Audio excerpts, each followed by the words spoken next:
नमस्कार, मैं हूँ शिवानी और हम आज देखने वाले हैं कि जो अभी हमारे प्रीलिम पास आ रही है तो कैसे प्रीलिम्स के लिए और मेंस के लिए कैसे प्रिपेयर करना है। इसके लिए मैं आज आपके साथ एक प्लान शेयर करने वाली हूँ। होप कि आपको ये पसंद आए। अगर पसंद आता है तो प्लीज़ आप भी स्ट्रिक्टली फॉलो करें। अगर नहीं पसंद आता है तो कोई नहीं, अपने तरीके से आप मॉडिफाई करके आप अपने तरीके से भी फॉलो कर सकते हो, उसमें कोई दिक्कत नहीं है। बस फॉलो करिए और अपना प्रिपरेशन इतने अच्छे से करिए कि यूपीएससी क्लियर होनी चाहिए। ठीक है, तो चलो देखते हैं कि मैंने ये 5 मंथ मतलब देखो, अब ये तो वैसे तो 5 मंथ मतलब 5th मंथ स्टार्ट हो ही चुके हैं, जैसे 4 मंथ ही कम्प्लीटली बचे हैं। तो हमारे पास तो डे में 24 आवर्स होते हैं, हर किसी के पास होते हैं, 24 घंटे ही होते हैं हर किसी के पास। तो उसको कैसे यूटिलाइज़ करना है ये हमारे ऊपर डिपेंड होता है। तो आज मैं यहाँ पे आपको जनरल स्टडी पेपर 1 का जो सिलेबस है उसको कैसे कवर करना है, कौन से टॉपिक पे हमें फोकस करना है प्रीलिम्स के लिए, और उसका मतलब साथ ही मेंस के लिए उसको कैसे प्रिपेयर कर सकते हैं, वो आज मैं बताने वाली हूँ। ज़्यादा टाइम नहीं लूँगी आपका, बस अच्छे से बताऊँगी। अगर आपको अच्छा लगता है, पहले जैसे मैंने बोला है, अच्छा लगता है तो फॉलो करें। अगर नहीं लगता है तो इसमें अब अपने तरीके से मॉडिफिकेशन भी कर सकते हैं। और ये भी बताऊंगी टाइम टेबल कैसे बनाना है और रिवीजन कैसे करना है, इसका भी मैं साथ ही बता दूंगी। तो पहला मतलब सब्जेक्ट देखते हैं। यहाँ पे सब्जेक्ट फर्स्ट यहाँ पे art and culture ancient plus medieval, मतलब दोनों ही। अगर आपने नोटिस किया होगा, PYQ देखे होंगे यूपीएससी के, तो आपको रियलाइज़ हुआ ही होगा कि मतलब आर्ट एंड कल्चर जो है, जो एंशियंट और मिडाइवल हिस्ट्री का जो आर्ट एंड कल्चर है, उन्हीं से ही क्वेश्चन ज़्यादा तो आते हैं। वरना तो बाकी तो ऐसे एक दो क्वेश्चन हर साल में नहीं होते, बट कभी कभी तो होते हैं। बट आजकल के अगर हम ज़्यादा पीछे नहीं जाएंगे, कहाँ से देखेंगे, 2017 से क्वेश्चन अगर देखा जाए, या 2018 से भी देख लो आप आगे से, 2018, 19, 20, 21, 22 और 23 का मतलब 5 साल के भी क्वेश्चंस देख लो ना आप, तो आपको रियलाइज़ होगा कि यूपीएससी कैसे क्वेश्चंस पूछती है। तो यहाँ पे देखो, टेम्पल आर्किटेक्चर इम्पॉर्टेंट है क्योंकि इसी से रिगार्डिंग काफ़ी आर्किटेक्चर इम्पॉर्टेंट है, इसके टाइप्स पता होने चाहिए, तभी आप जाके अपने क्वेश्चन सॉल्व कर सकोगे। वो चाहे एंशंट वाला टेम्पल आर्किटेक्चर हो चाहे मिडाइवल वाला हो, आपको पता होना चाहिए। तो अब इसमें डिटेल में मैं नहीं बताऊंगी। जैसे कि मिडाइवल में ले लो, दिल्ली वाला जो है, दिल्ली का जो आर्ट एंड कल्चर है दिल्ली सल्तनत का, वो आपको पता होना चाहिए। जैसे कि मुग़ल जो एम्पायर था उसका भी आर्ट एंड कल्चर आपको पता होना चाहिए, और उन्होंने क्या एडिशन किया है, दिल्ली सल्तनत वालों का कैसा था और मुग़ल वालों का कैसा है, उसमें डिफरेंस देखना है, एडिशन क्या क्या हुए हैं ये भी देखना है। और फिर लिटरेचर का पार्ट बहुत ही इम्पॉर्टेंट है। लिटरेचर बुक से रिलेटेड ऑथर पूछे जाते हैं, बुक का नेम पूछा जाता है, या ऐसे डिस्क्रिप्शन दे देंगे और पूछेंगे कि ये कौन से बुक का डिस्क्रिप्शन है, ऐसे ही पूछा जाता है ना क्वेश्चंस। तो इसीलिए लिटरेचर इम्पॉर्टेंट है, आप लिटरेचर भी देख लेना। जैसे कि गुप्ता का लिटरेचर है, मौर्य का लिटरेचर है, या हमारा हर्षवर्धन है उनका लिटरेचर देखो, फिर चोला वाले हैं, संगम पीरियड का लिटरेचर है। तो ये सब हमें पता होना चाहिए। और जो कंटेम्पररी किंग्स एंड किंगडम्स होते हैं वो तो हमेशा पूछा जाता है। ऐसे 3-4 बार ये क्वेश्चन पूछा है यूपीएससी ने कि कौन से किंग के टाइम पे कौन सा किंगडम मतलब कंटेम्पररी था, या कौन से किंगडम का कौन सा किंग कौन से किंगडम के किंग्स के कंटेम्पररी है, ऐसे भी पूछा गया है। तो इसीलिए हमें मतलब क्रोनोलॉजी पता होनी चाहिए किंगडम्स की और किंग्स की। इम्पोर्टेंट ले लो ना, जैसे कि जो पाला प्रतिहारा है उनके किंग्स पता होने चाहिए, और उनके टाइम पे कौन से किंगडम्स एग्जिस्ट करते थे, और उनके मतलब किंग्स कौन से होते थे। जैसे पल्लवा ले लो, चोला ले लो, इनके भी किंग्स देखने चाहिए आपको, और कंटेम्पररीज देखने चाहिए। चालुक्य हो गए, विजयनगर एम्पायर ले लो, काकतीय एम्पायर ले लो। ये विजयनगर और काकतीय मिडाइवल में आते हैं, तो आप इनके भी देख लेना। ठीक है, तो ये इम्पॉर्टेंट है, मैंने एग्जाम्पल के साथ आपको समझा दिया।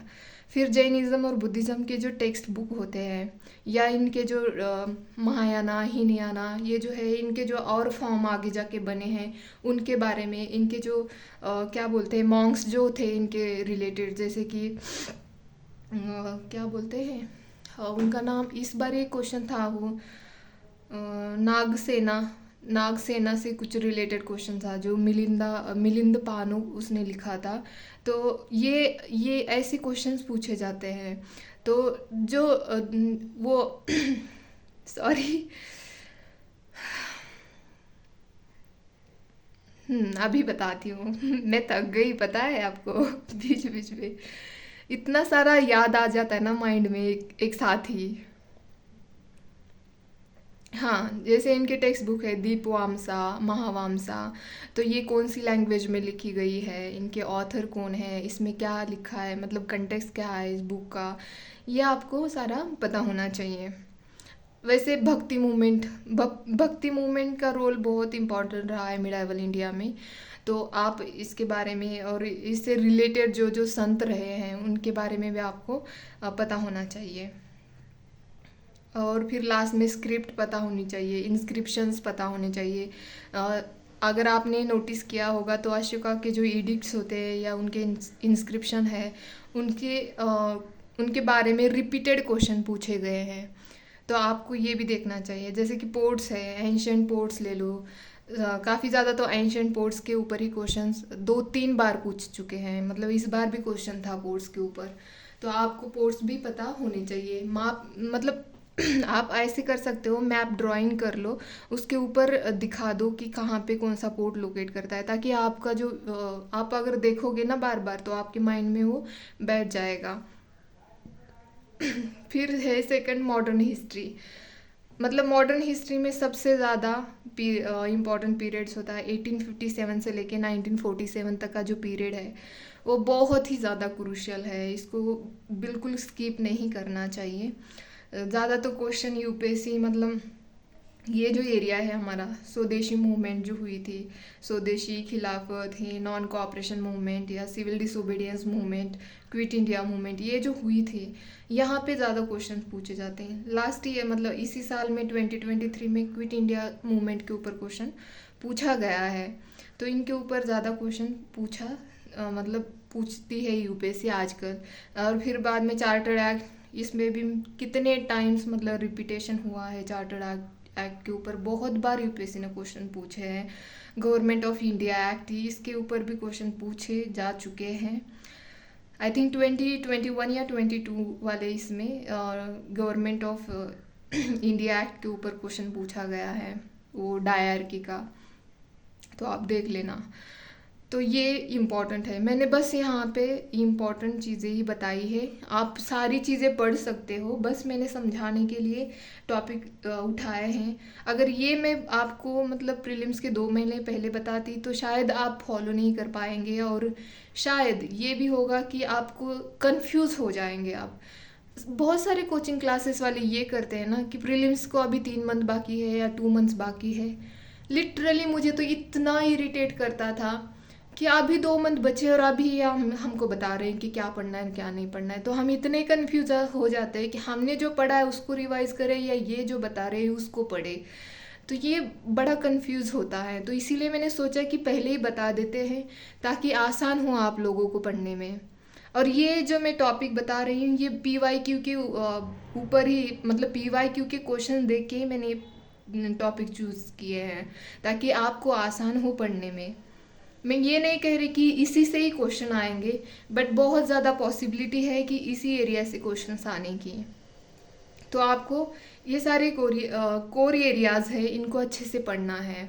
वैसे तो सिलेबस पूरा कंप्लीट कभी नहीं होता है, बट ध्यान रखिए, जैसे कि मैं बता रही हूँ यहाँ पे आपको बताती हूँ। पॉलिटी आप लिख लेना कहीं पे, पॉलिटी ले लो, एनवायरनमेंट इकोनॉमिक्स ले लो, जोग्राफी ले लो, environment geography, economics and history, ये ऐसे मतलब ऐसे बेसिक एरियाज हैं जहाँ पे आपके क्वेश्चंस गलत नहीं होने चाहिए, बिल्कुल सिली मिस्टेक भी नहीं होनी चाहिए। अगर सपोज़ यहाँ पे गलती हो रही है ना आपकी, तो ले लो आपकी प्रीलिम्स क्लियर होने के बहुत कम चांसेस हैं, क्योंकि ये मेरा एक्सपीरियंस है। मैंने 5 अटेम्प्ट्स दिए हैं, तो इसीलिए मैं बता रही हूँ। पॉलिटी, एनवायरनमेंट, ज्योग्राफी, इकोनॉमिक्स, मतलब आजकल तो यूपीएससी इकोनॉमिक्स और ज्योग्राफी एनवायरनमेंट से क्वेश्चन ऐसे पूछती है कि 15 क्वेश्चन इनमें से आ रहे हैं, मतलब 30 क्वेश्चन तो आपको यहीं पे आएंगे, ऐसे क्वेश्चन पूछे रहे हैं। और हिस्ट्री का जो मॉडर्न हिस्ट्री है उसका तो वेटेज बहुत ही कम कर दिया यूपीएससी ने, बट क्या पता जो 2024 है उसमें ज़्यादा पूछ ले। तो इसीलिए मैं कह रही हूँ कि ये जो मैंने सब्जेक्ट बताए हैं यहाँ पे आपको, इसका बेसिक आपको पता होना चाहिए। यहाँ पे कैसी भी मिस्टेक नहीं करनी चाहिए। पॉलिटी के तो बहुत बेसिक क्वेश्चन यूपीएससी पूछती है जिसमें लोग गलत करके आते हैं, तो बिल्कुल गलत नहीं करना है, अच्छे से पढ़ना है। थोड़ा भी मतलब अगर आप अभी मतलब क्लैरिटी नहीं है अभी आपको कि क्या पढ़ना है क्या करना है, आपका खुद का टाइम टेबल नहीं है, तो बिल्कुल आप मेरा जो टाइम टेबल है आप फॉलो कर सकते हो और अच्छे से पढ़ सकते हो।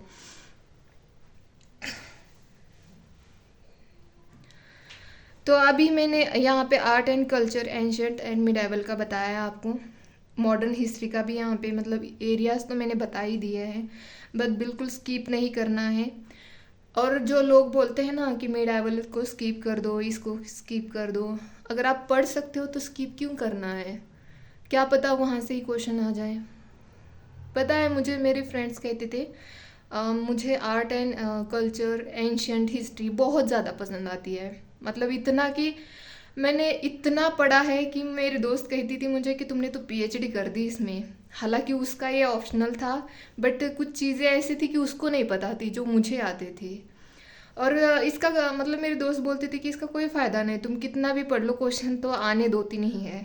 बट 2023 में ऐसे हुआ कि इससे बहुत सारे क्वेश्चंस आए, और मेरे आपको बताऊँ मेरा एक भी क्वेश्चन गलत नहीं हुआ एंशंट हिस्ट्री से। तो मतलब आप जो पढ़ते हैं ना वो कभी वेस्ट नहीं होता है। मेरा कहने का ये मतलब नहीं है कि आप एंशंट एंड मिडाइवल को ही लेके बैठ जाओ, ऐसा बिल्कुल नहीं है। मेरा कहने का मतलब ये है कि आपके पास टाइम हो तो आप बिल्कुल स्किप ना करें, कोई भी सब्जेक्ट स्किप मत करिए, क्योंकि कोई यूपीएससी को प्रेडिक्ट नहीं कर सकता है। यूपीएससी क्या पूछेगी किसी को नहीं पता है, कौन से सब्जेक्ट से ज़्यादा क्वेश्चन पूछेगी ये भी नहीं पता है। तो आप किसी की मत सुनिए, बस अपनी सुनिए, बस यही कहना है मेरा। ब्लाइंडली किसी को मत फॉलो करिए, अपनी खुद की सोच डेवलप करना बहुत ज़रूरी होता है। तो ये मैंने यहाँ पे टॉपिक डिस्कस किए। अब टाइम टेबल देखो, अभी 5 मंथ्स बचे हैं ना, मतलब 5 मंथ क्या, अब 5 मंथ भी नहीं है वैसे कम्प्लीटली। तो हमें पर डे 10 आवर्स तो पढ़ना ही पढ़ना है, किसी भी हालत में हो, कुछ भी हो जाए हमें 10 आवर्स पढ़ना ही पढ़ना है। अगर आपके पास 24 आवर्स हैं और आप उसमें से 10 आवर्स भी नहीं पढ़ सकते हैं तो फिर क्या करोगे आप? इतना मतलब ये पॉसिबल ही नहीं होगा कि आपकी प्रीलिम्स निकलेगी या मेंस निकलेगी। आपको 10 आवर्स अभी से पढ़ना ही पढ़ना है। जैसे ही प्रीलिम्स पास आती है, जैसे कि 2 मंथ बाकी हैं या 3 मंथ बाकी है, आपका टाइम आवर बढ़ना चाहिए, जैसे कि 12 घंटे से 13 घंटे तक बढ़ना चाहिए आपका टाइम। तो आप इसमें डिसाइड करिए कि कौन से टाइम में न्यूज़पेपर पढ़ना है, या आपने जो भी कुछ लोग जस्ट एडिटोरियल पढ़ते हैं या एडिटोरियल पढ़ते हैं। तो मैं तो मतलब मैं इंडियन एक्सप्रेस पढ़ती हूँ, तो डेली पूरा पेपर पढ़ती हूँ, जो जो इम्पोर्टेंट है वो सब पढ़ती हूँ, और डेली क्विज़ फॉलो करती हूँ मैं। तो आप भी देख लेना, आप अपना टाइम रखिए कि सुबह पेपर पढ़ना है या अपना शेड्यूल फॉलो करना है, जो भी आप दिन में बनाते हो कि क्या क्या पढ़ना है, कौन सा सब्जेक्ट पढ़ना है, कौन से सब्जेक्ट का कितने टॉपिक आज पढ़ने हैं, ये आपके अकॉर्डिंग आप डिसाइड कर सकते हो। बस मुझे यही बताना था कि टाइम टेबल आप अपना मतलब मैनेज करें। मैंने बस टॉपिक बताए हैं यहाँ पे, और आपको अगर आप मेरे साथ चलना चाहते हो, मेरे टाइम्स के अकॉर्डिंग चलना चाहते हो, तो ये मतलब मैं तो बस ये जो जीएस स्टडी पेपर 1 है, ये मैं जनवरी से ही स्टार्ट करने वाली हूँ। 1 जनवरी से ही मेरा स्टार्ट करने वाली हूँ मैं। तो आप अपना डिसाइड करें कि कैसे पढ़ना है। मैं जो हमारे करंट अफेयर्स होते हैं, जो स्टैटिक्स सब्जेक्ट हैं, उनको एक साथ ही पढ़ती हूँ, ताकि ना मुझे अलग से टाइम देना ना पड़े, और मेरी अंडरस्टैंडिंग अच्छे से बनती है वैसे, और मुझे आदत भी है। तो आप अपना देखें अपने हिसाब से कि आपको वैसे अगर अच्छा लगता है तो वैसे पढ़िए, अगर नहीं लगता है तो आप अलग अलग पढ़ सकते हैं। जैसे कि मैं ये बता रही हूँ ना कि करंट अफेयर्स और ये कैसे साथ पढ़ना है। जैसे कि आप मॉडर्न हिस्ट्री पढ़ रहे हो, और जो करंट अफेयर्स में पर्सनैलिटीज़ होती हैं, जैसे कि महात्मा गांधी आते हैं, ज्योतिबा फुले आते हैं, या गोविंद रानाडे आते हैं, तो उनको भी हमें साथ में देखना है। पर्सनैलिटीज़ को कोई अगर मतलब किसी इंसिडेंट की 100th सेंचुरी, मतलब 100वीं बर्थ, उस इंसिडेंट को 100 ईयर कंप्लीट हो चुके हैं, तो उसको कैसे कनेक्ट करना है हमारे स्टैटिक्स से, वो मैं वैसे करके पढ़ती हूँ। तो आप वैसे करके भी पढ़ सकते हो। तो आप अपने हिसाब से बना लेना, क्योंकि अब मुझे नहीं पता है कि आप कैसे पढ़ते हो। अगर मैं बता देती हूँ। यहाँ पे आपको 2 आवर्स सीसैट को देने हैं। मैं सुबह सीसैट को 2 आवर्स देती हूँ, उसके बाद पेपर्स को 1 आवर्स देती हूँ। 1 आवर्स में पेपर पढ़ती हूँ, और जो मेरा ये ऑप्शनल है उसको मैं 4 आवर्स देती हूँ। कितने हो गए? 5, 6, 7 हो गए। और 3 आवर्स मेरा इसको रहता है, जो मेरा जीएस है उसको रहता है। जीएस रहता है उसमें, और उसमें भी मैं 1 या 1.5 घंटा रिवीजन करती हूँ, जो कल मैंने पढ़ा है उसको। क्योंकि मुझे ऑप्शनल को रिवाइज़ करना है, ऑप्शनल को पूरा ख़त्म करना है, इसीलिए मैं 4 आवर्स दे रही हूँ, ताकि जनवरी या फरवरी के फर्स्ट मंथ तक मुझे अपना ऑप्शनल रिवाइज़ करना है। तो इसी के अकॉर्डिंग मैं पढ़ रही हूँ। तो आप अपना देखिए। और मैं ओवर टाइम करती हूँ, मैं 10 आवर्स से भी ज़्यादा पढ़ती हूँ। जैसे कि मेरे ये वीडियोज़ वो अपलोड करना भी होता है, उसमें थोड़ा सा मेरा टाइम जाता है। बट बाकी तो आप अपना देखिए, आप अपने हिसाब से बना सकते हो, ऐसे करके भी आप बना सकते हो। और फिर हाँ, रिवीजन देखते हैं अब। रिवीजन कैसे करना चाहिए? रिवीजन आप मतलब अगर सपोज़ आपने सुबह एंशंट हिस्ट्री का पढ़ा है, तो शाम को मतलब सोते टाइम पे क्या करिए आप कि मैंने क्या पढ़ा है, ओवरलुक करना है, जस्ट ओवरलुक कर लीजिए कि हाँ मैंने ये पढ़ा है, ये पढ़ा है, ऐसे देख लेना, और फिर सो जाना है।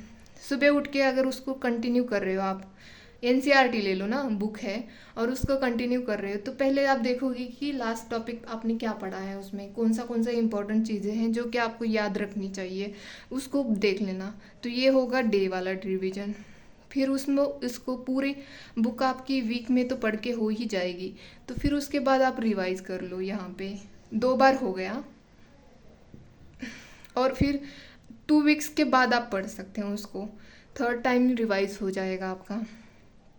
फिर मंथली रिवाइज कर लो। 1 मंथ में आपका 4 टाइम्स रिवीजन हो जाएगा। 1 मंथ में 4 टाइम्स रिवीजन हो जाएगा आपका।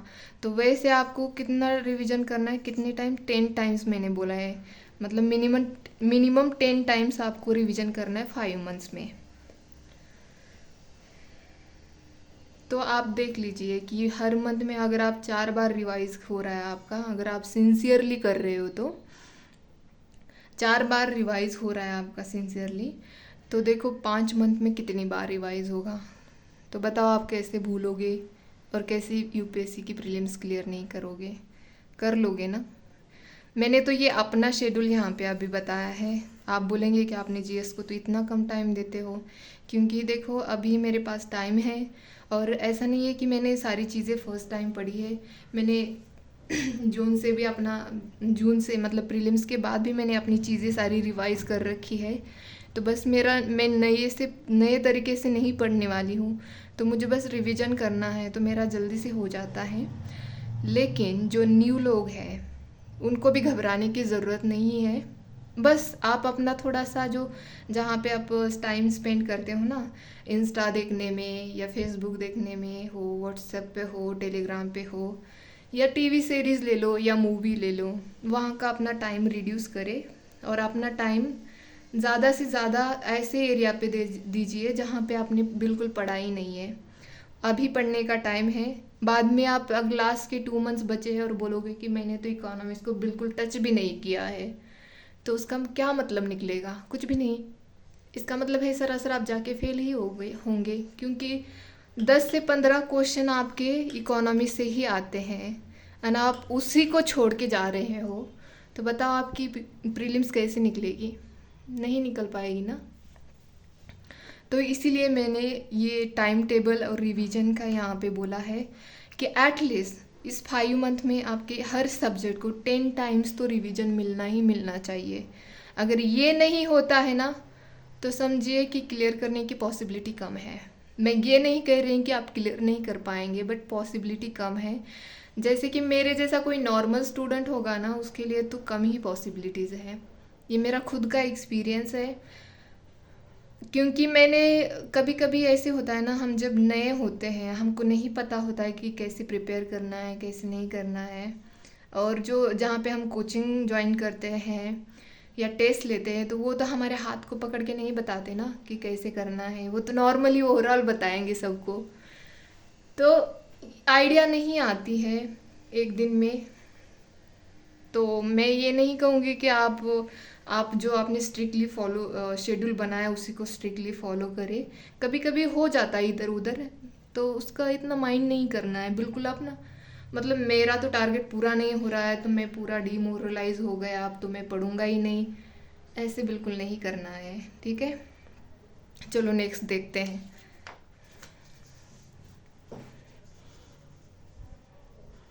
होप आप मेरा बुरा मत मानना, ठीक है? मतलब अगर कोई चीज़ ऐसी लगे तो बुरा मत मानना।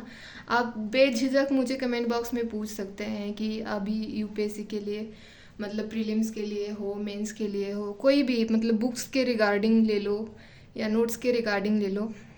थोड़ा हैंड रिटन नोट्स प्रोवाइड करना मेरे लिए मुश्किल है, बट हाँ कुछ चीज़ें ऐसी हैं कि मैं आपके मतलब जो मुझे आसान लगती है वो चीज़ें मैं आपके साथ शेयर कर देती हूँ टेलीग्राम पे, और जो मेरे पास है वो भी मैं शेयर कर देती हूँ ताकि सबका फ़ायदा हो यार।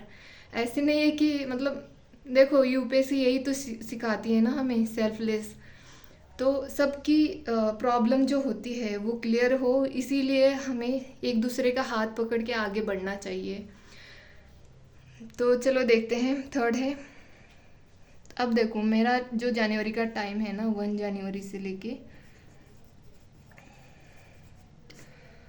ये मेरा ये टारगेट है। पहले ये मुझे किसी भी हाल में, मतलब ये GS1 जो है ये जनवरी में इसको मुझे 4 टाइम्स रिवाइज करना है। 4 टाइम्स रिवाइज करना है मुझे इसको। और मैंने इसकी स्ट्रैटेजी कैसी बनाई है, geography plus agriculture plus environment और प्लस करंट अफेयर्स, इन सब को साथ ही लेके पढ़ूंगी मैं, ताकि मेरा रिवीजन भी हो और ये सब्जेक्ट भी मेरे बाकी ना रहे। तो इसीलिए मैं इसको साथ ही लेके पढ़ूंगी। तो इसमें मैंने टॉपिक बताए हैं आपको, सबसे मतलब कोर टॉपिक, यूपीएससी हमेशा से क्वेश्चन पूछती है, ये सब टॉपिक मैंने पीवाईक्यू के आधार पे ही लिए हैं।